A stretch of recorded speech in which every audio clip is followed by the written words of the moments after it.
Tu penses que les géants du commerce américain sont trop grands, trop ancrés dans le quotidien, trop familiers pour disparaître un jour? Détrompe-toi. Car loin des projecteurs, quelque chose est en train de se produire. Lentement, silencieusement, mais sûrement. Une véritable onde de choc traverse le paysage commercial américain. Et en 2025, elle se manifeste d'une façon très concrète. Rideau baissé après rideau baissé. Un peu partout dans le pays, des milliers de magasins ont fermé leurs portes ces derniers mois. Des parkings autrefois bondés le week-end sont devenus des étendues vides et silencieuses. Des allées entières de la vie quotidienne américaine, magasins discount, supermarchés, pharmacies, restaurants rapides se vident à un rythme qu'on n'avait plus vu depuis des décennies. Et ce phénomène va bien au-delà de simples chiffres comptables. Ce qui est en jeu ici, c'est l'érosion de la classe moyenne, la flambée du coût de la vie, et ce sentiment grandissant que l'Amérique du quotidien devient de moins en moins accessible. Inflation persistante, pression sur les salaires, vol organisé qui coûte plus de 112 milliards de dollars au secteur, habitudes d'achat en ligne qui désertifient les commerces locaux. Les forces à l'œuvre dépassent largement une enseigne ou un modèle économique isolé. Le plus frappant dans cette crise, c'est qu'elle ne touche pas des acteurs marginaux. Elle frappe en plein cœur. Les magasins sur lesquels les Américains comptaient chaque jour pour se nourrir, s'habiller, travailler, faire vivre leur quartier. Aujourd'hui, ces enseignes ferment des points de vente, réduisent les horaires ou se préparent, parfois en silence, à disparaître aussi bien des grandes villes que des petites communes. Dans ce classement, on va décortiquer les 10 grandes chaînes de distribution qui souffrent le plus aux États-Unis. Fermeture massive, tensions financières, changement de comportement des consommateurs, et surtout, ce que tout cela signifie pour la vie de tous les jours. Certaines marques rétrécissent à toute vitesse. D'autres se battent pour rester debout. Et arrivé au numéro 1, tu risques de regarder ton propre quartier d'un autre œil. Reste bien jusqu'au bout, parce qu'à la fin de cette vidéo, tu comprendras quelles enseignes disparaissent en premier, pourquoi ce mouvement s'accélère, et comment la prochaine vague de fermeture pourrait te concerner bien plus directement que tu ne l'imagines. Numéro 10. Big Lots. Pendant des décennies, Big Lots a été le refuge discret des foyers américains attentifs à leur budget. Un endroit où relooker son salon ne signifiait pas s'endetter sur 10 ans. Un canapé à moitié prix, un tapis abordable pour le couloir, quelques petites trouvailles pour rendre une maison plus chaleureuse sans faire exploser le compte bancaire. Big Lots, c'était ça, le plaisir simple de consommer malin. Mais en 2025, cette image s'est effondrée. L'enseigne qui aidait les familles à étirer chaque dollar se retrouve aujourd'hui à lutter pour sa propre survie. Rien qu'en 2024, plus de 500 magasins Big Lots ont fermé. Une vague de fermetures si brutale qu'elle figure parmi les plus importantes de l'année. Et quelques mois plus tard, le couperet est tombé. Dépôt de bilan sous le régime du chapitre 11 et annonce de la liquidation progressive du reste du réseau. Pour une chaîne construite sur le discount, le symbole est fort. Big Lots n'a pas chuté parce que les gens ne veulent plus de produits bon marché. Elle a chuté parce que même le bon marché est devenu hors de portée pour ceux qui en avaient le plus besoin. Avec l'explosion des loyers, des assurances, des factures d'énergie et des coûts de transport, l'entreprise s'est retrouvée coincée entre des charges qui montent et une clientèle qui réduit drastiquement ses achats. Les clients qui remplissaient autrefois leurs chariots de meubles à bas prix et de décorations saisonnières se contentent désormais de l'essentiel. Un paquet d'essuie-tout. Peut-être un snack. Parfois un seul article, si le prix semble encore acceptable. L'inflation n'a pas seulement comprimé les marges. Elle a vidé de sa magie ce petit frisson de la bonne affaire qui faisait le charme du magasin. Dans de nombreuses villes, ces fermetures ont un goût amer. Des personnes âgées racontent leurs habitudes dans des rayons où les employés connaissaient leurs prénoms. Des salariés décrivent le choc de découvrir un matin des banderoles « Store Closing » collées sur les vitrines. Et dans les petites communes, certains propriétaires reconnaissent à demi-mot qu'un local de cette taille, une fois vide, peut rester sans repreneur pendant des années. Ce qui disparaît ici, ce n'est pas juste une enseigne discount. C'est un point d'appui pour des millions d'Américains à revenus modestes ou fixes, déjà étouffés par la hausse du coût de la vie. Et à mesure que Big Lots s'efface de la carte commerciale, une question dérangeante s'impose. Si même les magasins à bas prix ne tiennent plus face à l'inflation, que reste-t-il pour les modèles entièrement fondés sur le moins cher? Numéro 9. Dollar Général. Dollar Général a longtemps incarné le filet de sécurité de la classe ouvrière américaine. L'endroit où 5 dollars pouvaient encore couvrir le dîner, quelques produits ménagers et apporter un semblant de répit. Pendant plus de 10 ans, l'enseigne a ouvert des magasins à un rythme effréné, parfois plusieurs par jour, s'implantant dans des zones rurales, le long de routes secondaires, dans des quartiers laissés de côté par les grands distributeurs. Mais en 2025, ce modèle montre ses failles. La chaîne bâtie sur les prix bas se heurte à un paradoxe cruel. Quand le coût de la vie écrase les consommateurs, même le low cost ne suffit plus. Début 2025, Dollar General annonce la fermeture d'environ 140 magasins jugés peu performants, dont 96 Dollar General classiques et 45 magasins Pop Shelf. En parallèle, la direction admet un constat encore plus inquiétant. Les clients viennent moins souvent. Et quand ils viennent, ils dépensent moins. Les achats impulsifs ont quasiment disparu. Là où les rayons regorgeaient autrefois de petits articles du quotidien et de tentations à bas prix, on voit désormais des clients repartir avec le strict minimum. Du pain, du savon, une boîte de céréales. À condition que le prix n'ait pas encore augmenté depuis la semaine précédente. La clientèle historique de Dollar General, des ménages à faible revenu, est précisément celle qui souffre le plus de la hausse des loyers, des factures et de l'alimentation. Quand quelqu'un dit qu'un Dollar Store ne ressemble plus à un Dollar Store, ce n'est pas une exagération. C'est le symptôme d'une pression économique qui touche des millions de personnes en même temps. Dans certaines régions, un simple shampoing dépasse les 6 dollars. Des snacks frôlent les 4. Et l'idée de faire tenir 10 dollars sur toute une semaine devient irréaliste. À l'intérieur des magasins, la tension est palpable. Certains fonctionnent avec un seul employé par shift, à la fois caissier, réassortisseur, agent d'entretien et sécurité. Les rayons sont partiellement vides. L'éclairage vacille. Des cartons s'accumulent dans les allées. Ce ne sont pas des signes de négligence, mais les traces visibles d'un modèle économique poussé jusqu'à la limite. Dollar General ne s'effondre pas complètement, loin de là. L'entreprise prévoit encore d'ouvrir des centaines de magasins dans des zones plus rentables. Mais ces fermetures racontent une vérité plus profonde. Les communautés qui avaient le plus besoin de Dollar General sont souvent celles où l'enseigne ne parvient plus à survivre. Et ça, c'est peut-être le signal le plus inquiétant de tous pour l'avenir du commerce de proximité aux États-Unis. Numéro 8. 7-Eleven. Pendant des décennies, voir l'enseigne lumineuse de 7-Eleven, c'était un message clair. Peu importe l'heure, peu importe le quartier, il y avait toujours une solution à portée de main. Un refuge pour les travailleurs de nuit, une bouée de secours pour un médicament de dernière minute, l'unique endroit encore allumé quand le reste de la ville dormait profondément. 7-Eleven incarnait cette promesse simple mais puissante, la disponibilité permanente. Mais en 2025, ce symbole de la commodité à l'américaine commence à perdre de son éclat. Discrètement, progressivement, et surtout dans des zones où sa présence faisait toute la différence. Fin 2024, le groupe 7-Eleven, via sa maison mère CTI Holdings, a annoncé la fermeture d'environ 444 magasins en Amérique du Nord. Une vague de retrait parmi les plus importantes jamais vues dans le secteur des supérettes. Les raisons, elles, sont tristement logiques. Les coûts d'exploitation explosent. Les assurances atteignent des sommets. Et l'insécurité rend les ouvertures 24h/24 de plus en plus difficiles à justifier. Certains franchisés parlent de dizaines de vols chaque semaine. D'autres expliquent qu'ils ne trouvent tout simplement plus de salariés prêts à travailler la nuit. Sur le terrain, les changements sautent aux yeux. Des magasins qui ferment désormais à minuit, une première depuis des décennies. Des grilles métalliques remplacent les vitrines ouvertes en continu.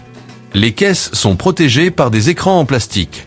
Et dans les quartiers qui comptaient sur 7-Eleven pour le lait de dernière minute, les médicaments ou le lait infantile en pleine nuit, ces fermetures ne ressemblent pas à une simple décision économique. Elles ressemblent à un recul. Ce que beaucoup n'avaient jamais vraiment remis en question, c'est que le mode de vie américain repose sur l'idée que la commodité est infinie. Mais quand rester ouvert coûte plus cher que ce que rapportent les cafés de minuit et les snacks de l'aube, le modèle du 24 juillet commence à se fissurer. Électricité, personnel, sécurité, assurance, tout augmente plus vite que les ventes. Pour les personnes âgées, les travailleurs de nuit ou les familles à faible revenu, perdre un 7-Eleven, ce n'est pas juste un désagrément. C'est une perte de stabilité. Les lumières qui rassuraient autrefois clignotent désormais avec incertitude. Numéro 7. Best Buy. Il fut un temps où entrer dans un Best Buy donnait l'impression de toucher le futur du bout des doigts. Des rangées d'ordinateurs brillants, des enceintes de démonstration qui vibraient dans tout le magasin, des murs entiers de téléviseurs illuminant les allées. C'était là que l'Amérique découvrait demain. Les familles venaient tester les nouveautés le week-end. Les adolescentes économisaient pour leur premier casque audio. Pour beaucoup, Best Buy n'était pas juste un magasin. C'était un passage obligé, presque un rituel. Mais en 2025, ce décor bleu et jaune perd doucement de sa superbe. Best Buy ne s'effondre pas brutalement, mais il se contracte, et cette réduction raconte quelque chose de plus profond sur notre façon d'acheter la technologie. Depuis 2020, l'enseigne a fermé des dizaines de points de vente, dont 24 rien que sur l'exercice 2024, avec encore 10 à 15 fermetures prévues en 2025. Pris individuellement, ces chiffres peuvent sembler modestes. Mais mis bout à bout, ils dessinent une tendance claire. Moins de magasins, des surfaces plus petites, et un retrait discret de certains marchés autrefois clés. Le problème n'est pas un désintérêt pour la technologie. Les Américains adorent toujours les gadgets. Ce qu'ils n'aiment plus, c'est se déplacer pour les acheter. Aujourd'hui, beaucoup viennent comparer les produits chez Best Buy, avant de commander sur Amazon. Prix plus bas, livraison rapide, aucun passage en caisse. En parallèle, le coût des grands showrooms explose, surtout en zone urbaine. Ajoute à cela les loyers, les assurances, l'énergie, les salaires et le renouvellement constant des stocks, et l'équation devient intenable. Pour les clients plus âgés, cette transition est difficile à accepter. Beaucoup détestent acheter de l'électronique en ligne. Ils veulent toucher le produit, poser des questions, comprendre les différences. Mais avec moins de vendeurs qualifiés et moins de magasins, cette expérience disparaît peu à peu. Un showroom sans accompagnement ne rassure pas. Il donne juste l'impression d'un lieu laissé à l'abandon. Best Buy ne meurt pas. Il se transforme. Plus de ventes en ligne, des formats réduits, de la logistique automatisée.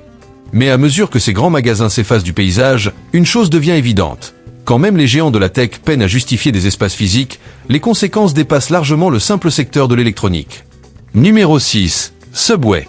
Pendant des années, Subway a été la cantine officieuse de l'Amérique. L'odeur du pain chaud, le bruit des ingrédients alignés derrière le comptoir, et cette phrase devenue mythique, « Qu'est-ce que je vous mets aujourd'hui ?» C'était une routine rassurante, presque invisible tant elle faisait partie du quotidien. À son apogée, avec plus de 27 000 restaurants, il existait des villes où les Subway étaient plus nombreux que les stations-service ou les écoles. Rapide, prévisible, omniprésent. Subway semblait indestructible. Et pourtant, en 2025, cet empire du sandwich se rétracte à une vitesse surprenante. Rien qu'en 2024, plus de 600 restaurants ont fermé aux États-Unis, faisant passer le réseau sous la barre des 20 000 établissements pour la première fois depuis des décennies. Par rapport à son sommet du milieu des années 2010, Subway a perdu plus de 7600 points de vente. Un retournement spectaculaire pour ce qui fut longtemps la plus grande chaîne de restauration au monde. Les raisons vont bien au-delà de la concurrence. De nombreux clients parlent d'une qualité en baisse. Pain moins frais, légumes moins appétissants, employés épuisés et désengagés. L'expansion excessive a aussi joué un rôle clé. Trop de restaurants, trop proches les uns des autres, se disputant la même clientèle, avec des marges minuscules qui ont poussé de nombreux franchisés au bord du gouffre. En parallèle, les goûts des consommateurs ont évolué.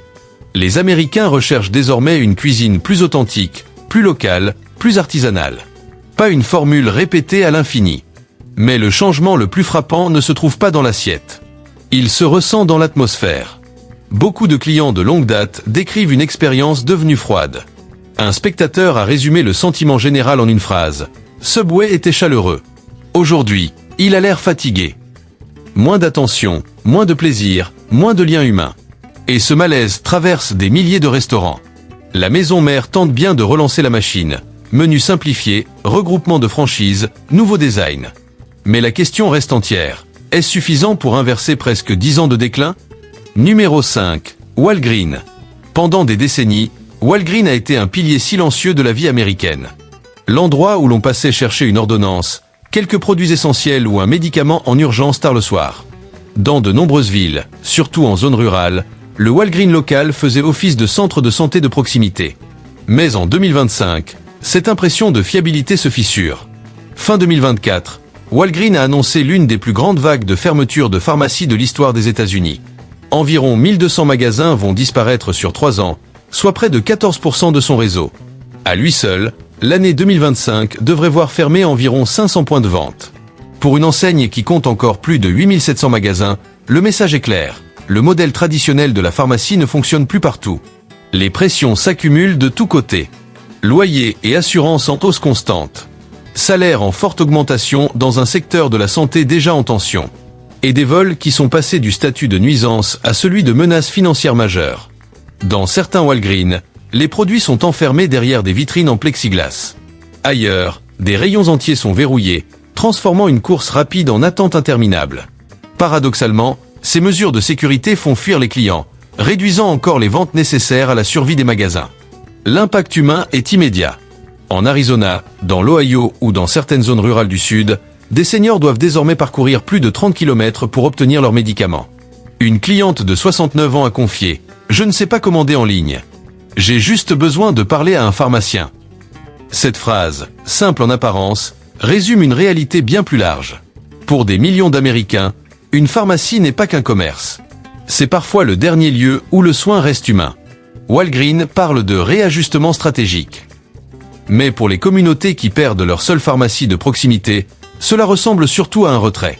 Un vide silencieux, là où il y avait autrefois une certitude rassurante. Numéro 4. Macy's.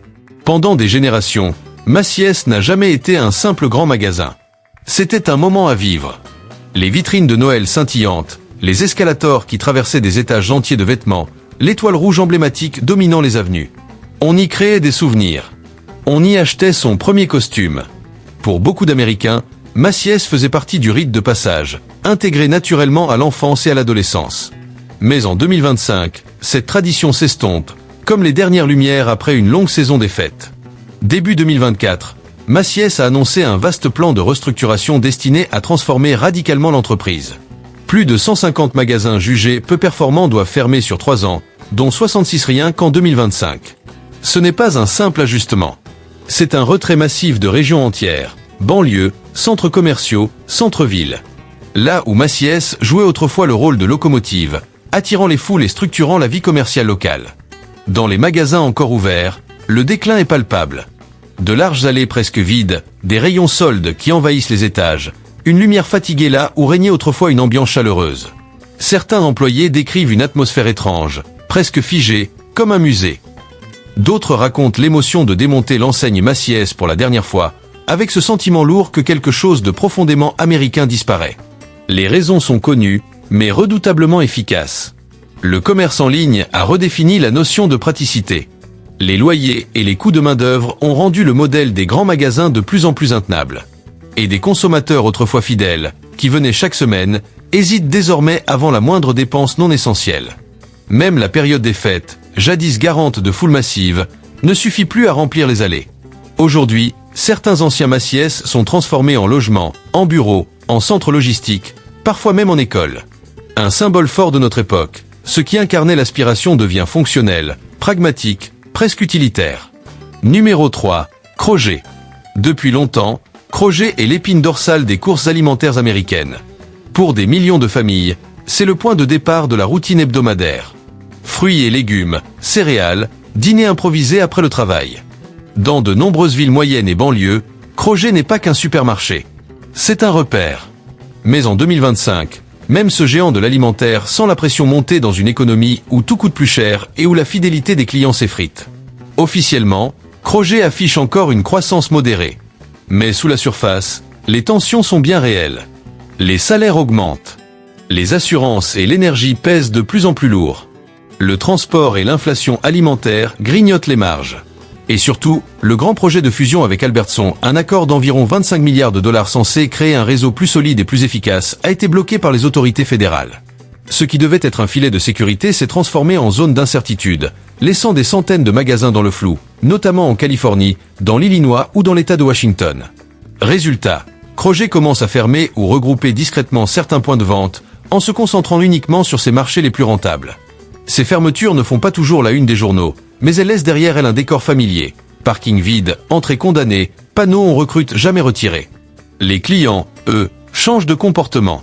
Ils viennent moins souvent, calculent chaque litre d'essence et chaque produit dans le chariot. Certains se tournent vers des enseignes discount comme Aldi. D'autres privilégient les commandes en ligne pour éviter les achats impulsifs. Même les clients les plus fidèles le disent. Faire les courses coûte plus cher et procure moins de satisfaction. En interne, les employés parlent de planning raccourci, d'équipe réduite, et de cette impression que le modèle classique, grande surface, gros effectifs, stock massif devient difficile à maintenir. Kroger ne s'effondre pas, mais il se resserre, se réorganise et repense profondément son fonctionnement. Numéro 2. Les chaînes de fast-food. Pendant des décennies, l'Amérique a carburé au fast-food. C'était le carburant des familles pressées, des travailleurs de nuit, des longs trajets en voiture et des week-ends d'enfance. Un burger rapide, un soda bon marché, un menu familier. Rien de sophistiqué, mais une promesse de fiabilité. En 2025, cette promesse se fissure. Le changement le plus visible est simple. Le fast-food n'est plus vraiment bon marché. Entre 2019 et 2024, les prix des menus chez des géants comme McDonald's ou Burger King ont augmenté d'environ 40%. Salaire en hausse, ingrédients plus chers, inflation persistante. Résultat, des repas qui flirtent désormais avec les 10 ou 12 $. Les familles qui commandaient chaque semaine hésitent. Les jeunes adultes, élevés avec les menus à 1 $, estiment que le rapport qualité-prix a disparu. Et cette bascule frappe de plein fouet les restaurants. Partout aux États-Unis, des centaines d'établissements ont fermé discrètement, pendant que les coûts d'exploitation explosent. Les franchisés parlent de factures d'électricité, de loyer et d'assurance en forte hausse, tandis que les clients commandent moins de menus complets et plus d'articles à l'unité. Même les offres à 5 $, pensées pour séduire les budgets serrés, n'ont pas suffi à inverser durablement la tendance. Mais la perte n'est pas seulement financière. Elle est émotionnelle. Pour beaucoup, le fast-food a perdu son âme. L'expérience est devenue plus automatisée, plus froide, plus expéditive. Un client de 60 ans l'a résumé simplement. Emmener mes enfants chez McDonald's, c'était un plaisir. Aujourd'hui, ça sonne creux. En parallèle, les jeunes générations préfèrent des options locales ou perçues comme plus saines. Les adultes d'âge moyen pensent davantage à leur santé. Les seniors veulent de vrais repas, pas des calories avalées à la va-vite. Le fast-food ne disparaît pas, mais il perd la domination culturelle qu'il exerçait depuis un demi-siècle. Et si même les enseignes qui nourrissaient l'Amérique à bas coût vacillent, une question devient inévitable. Numéro 1, Walmart. Depuis 50 ans, Walmart est au cœur de la vie quotidienne américaine. On y achète la nourriture, les fournitures scolaires, les produits de première nécessité. Pour certains retraités, arpenter les allées fait partie de la routine matinale. Dans de nombreuses petites villes, Walmart n'était pas seulement un magasin. C'était le poumon économique, emploi, trafic, recettes fiscales, sentiment d'appartenance. Mais en 2025, même ce colosse ressent les secousses d'un paysage commercial en pleine mutation. Avec plus de 600 milliards de dollars de chiffre d'affaires annuel, Walmart reste un géant. Pourtant, une menace silencieuse grandit, le vol organisé. Selon les estimations du secteur, les pertes liées au vol dépassent 112 milliards de dollars par an aux États-Unis. Walmart a reconnu publiquement que ces pertes deviennent de plus en plus difficiles à absorber. Dans certaines zones, notamment celles touchées par la criminalité ou des coûts d'exploitation élevés, des magasins ferment parfois sans préavis. Et lorsqu'un Walmart disparaît, l'impact est colossal. Des centaines d'emplois s'évaporent. Les recettes locales chutent. Des centres commerciaux entiers plongent dans l'obscurité. À cela s'ajoutent les hausses de salaire, d'énergie, d'assurance et le coût de sécurisation de magasins gigantesques. En parallèle, les clients, surtout les ménages de la classe moyenne, resserrent leur budget, font moins de déplacements et commandent davantage en ligne. La réponse de Walmart est claire. Investir massivement dans l'automatisation, la robotique et la logistique pilotée par l'IA. Une stratégie efficace, mais qui annonce aussi moins de magasins physiques et des équipes plus réduites à long terme. Pour beaucoup d'Américains, notamment les plus âgés, ce changement est douloureux. Walmart représentait un point d'ancrage, une habitude rassurante dans un monde de plus en plus instable. Quand le magasin du quartier ferme, ce n'est pas seulement une question de praticité. C'est une perte de lien. Walmart ne s'effondre pas. Il évolue. Mais si une entreprise de cette taille se replie, se réorganise et redéfinit sa présence, alors le message est clair. Les forces qui transforment le commerce américain sont profondes et durables. Ce que nous voyons à travers ces 10 enseignes n'est pas une série de cas isolés. C'est une mutation structurelle. Coûts en hausse, marge sous pression, montée en puissance du commerce en ligne. Même les marques les plus familières doivent reculer ou se réinventer. Les communautés sont les premières touchées. Trajets plus longs pour les produits essentiels, moins d'options tard le soir, centres commerciaux désertés. Mais dans ce bouleversement, quelque chose de nouveau peut émerger. Des commerces plus petits, plus locaux, tentent de recréer du lien là où les grandes chaînes ne le peuvent plus. Et à mesure que cet apocalypse du retail se déploie en 2025, la question devient personnelle. Jusqu'où ira la prochaine fermeture ? Peut-être plus près de chez toi que tu ne l'imagines. Si cette analyse t'a aidé à voir le tableau d'ensemble, reste avec nous. Le plus important est encore à venir.